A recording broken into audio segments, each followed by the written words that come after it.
বিয়ের দৌড়ে টিকে থাকতে নাটকের কোয়ালিটি না দেখে কোয়ান্টিটি বাড়িয়ে ফেলছেন? না, এরকম কোনো কিছু না।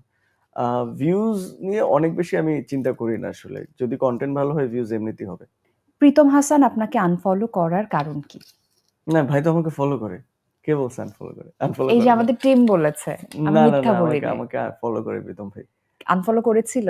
না, না, না, কোনো করেনি ওরকম কিছু। করেছিল, না, তারপরে না, আবার ফলো দিয়েছে? না, না, না। তখন একদম ছোটবেলায় সেটা। সে হয়তো তখন একটু আমাকে ছোটবেলায় চিনতো না। ঘুরে আসি না? না, না।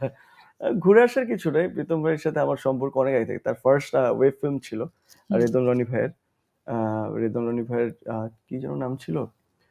এয়ারটেলের একটা ওয়েব ফিল্ম ছিল। সেটাতে আমরা একসাথে অভিনয় করেছিলাম। তো তখন আমার সে আমাকে কোশ্চেন তো এটা ছিল না। না, না, না, তখন সে আমাকে কেন আনফলো দিয়েছিল সেটা তো ফলো হয়ে গেছে, এটা না, তো অনেক আগের অনেকদিন কথা। গ্যাপ ছিল তার সাথে আরকি, থাকে না যে আরকি অনেক সময় হয় না যে আমরা অনেককে ফলো করি।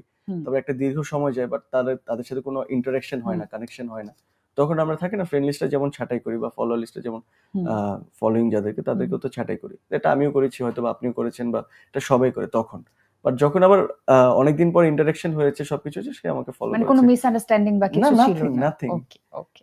ভাই আমার ইজ লাইক মাই ব্রাদার, আমার বড় ভাই। মিউজিক ভিডিও নির্মাণে আপনার সফলতা কতটুকু? আমি সেটা জানি না, সেটা অডিয়েন্স বলতে পারবে। আপনার কি মনে হয়? অনেক দূর যাওয়া বাকি, আমি কিছু করিনি আসলে। আমি একদমই কিছুই করিনি। আমি জাস্ট আরকি বেসিক শুট করছি, নাথিং এলস। আমার আরো ইন্টারেস্টিং কোনো কিছু করার ইচ্ছা আছে অবশ্যই।